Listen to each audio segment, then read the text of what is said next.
Hi, everybody. Okay, so this video is called Mining for Gold. It is a spending analysis of my January extracurricular spending habits. Well, not necessarily extracurricular because we have gas and groceries in here. But the purpose of this video is to kind of look at what was purchased on credit cards, because this is me pulling my credit card files and analyzing what I spent, what I may have did well, and what I could have done better. And in the gold that I mine, in the gold that we mine, the whole thing is whatever we could have saved look at the fact that it could have been applied to our debt or our savings or whatever our financial goals are. Okay, so here we go. In January, I spent $104 on gas, which I'm actually pretty proud of. Now, mind you, I didn't start being a little more conscious of my budget until mid-January. I started my budget mid-January, so it was like the middle to the end of January that I actually started paying attention to my life and my spending habits. And with the gas, a lot of it that I did, I actually used this one right here, gasbuddy.com. I actually on purpose sought out the cheaper gas in my area.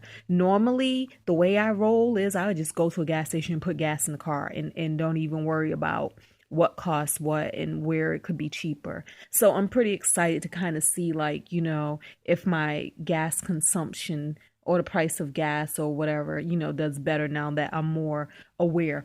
Also, what I've been doing is I take the streets to work instead of the toll roads. The toll roads cost about $2 a day to work and back from work. So I've been saving my little $2 a day by taking the street.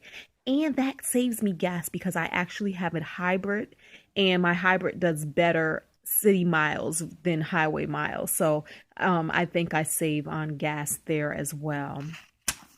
Spent $101 on groceries. I'm not a big cook. I think I'm becoming more of a cook, though. And this is why I'll tell you that $356.86 is what I spent in restaurant and eating out. And when I went back to analyze my restaurant eating, some of that was fast food, like $8. I'm so ashamed to say it, but McDonald's, do not judge me, and I will not judge you. But as I was looking at like the $8 at McDonald's, I was like, oh my goodness, like I could make better burgers at home. And I actually do. Like, for instance, today I made a cheeseburger for dinner, and I sauteed mushrooms and onions, and I have pickles and all that great stuff. And I made a better burger than McDonald's. And since I started this budget, I have not been to a fast food restaurant, not even for coffee. And I'm excited to see how that grub category restaurants does in the month of February. Now, mind you, I go out with my friends a lot. I have dinner with my friends. I catch up with my friends. So eating out is a part of my lifestyle, but I can't wait to see what that looks like. And that $356 was also, a lot of it was the fact that I went to Fort Lauderdale in the beginning of January and ate out a lot there. Where you see I have the blue highlights, those are the things where I know I could have done better. So this is what I did. $30 credit freeze, because I mentioned in an earlier video that my identity has been stolen. Somebody has opened up a rack of cards in my name, and cable, utility bills, all that kind of stuff. So I paid $10 for each credit bureau to freeze my credit, which I'll probably do a video on later if I choose to do a video on this whole credit identity stolen thing. But I think freezing your credit is absolutely wonderful. Look into it. Like, you do not have to have your credit stolen for your credit to freeze it. But it just adds another layer of security to make it that much harder for somebody to pull your credit report, to even consider giving you credit in the first place. When you have your credit identity stolen, it is free to freeze your credit with a police report. I didn't get a police report when I put the freeze on, but I wanted to just act immediately and put the freeze on, so I paid the $10 a piece. That $19 headphones. I said I needed headphones, and I really did need headphones. So I purchased these headphones online, $19. And then one day I was looking through the basket where I keep my wires and chargers and different things to different devices. And what did I see in that basket? A pair of headphones, the exact pair that I just purchased for $19. And then I sat there wondering, like, when did I get these? Why don't I use these and all of that? Turns out that they are perfectly fine. They are all good. And I don't know, maybe I just wasn't about that headphone life back then. But yeah, so I made a duplicate purchase of something I already had. Spent $5 on a cell phone stand. No biggie. $41 snowboarding. You may have noticed in the other video, one of the other videos, that I put 44 for snowboarding. That's because $3 I actually used cash, and this is me analyzing my credit card. So $3 of that $44 was cash, leaving the $41 that I put on my credit card.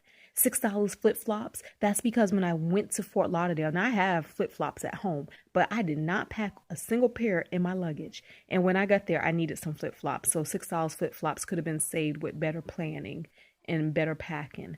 $53 on a gift.